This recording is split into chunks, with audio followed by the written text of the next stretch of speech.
I heard Grant Cardone, the famous billionaire that has like a lot of influence, I would say, on young men like taking shots at Anthony Bourdain. He was saying like Bourdain is not someone I'd like to study, which is like years after Bourdain passed away. So I do think it's like pretty lame to insult somebody who's passed on like that, especially if they weren't, a bad person. Personally, I think Bourdain's life was a great success, even though he left us on his own volition.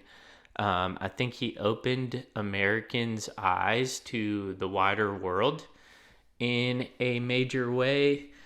So to me, I see his life as a great success, even though he was not with us forever. I think probably Bourdain likely, and I'm speculating here, dude, never met him before, and I don't know what was going on in his head, but I think he probably had trouble finding people to relate to, especially in the US.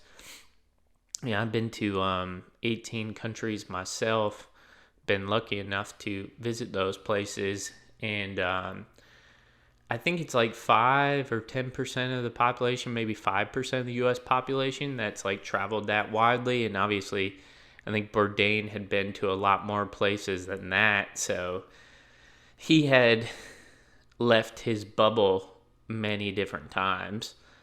Obviously, he was still living within a bit of a privileged bubble to even be able to travel, right? But I think he actively tried to shift his perspective and like break his view on the world so many times, and it was probably likely hard to find people that could really communicate with him on that level, right?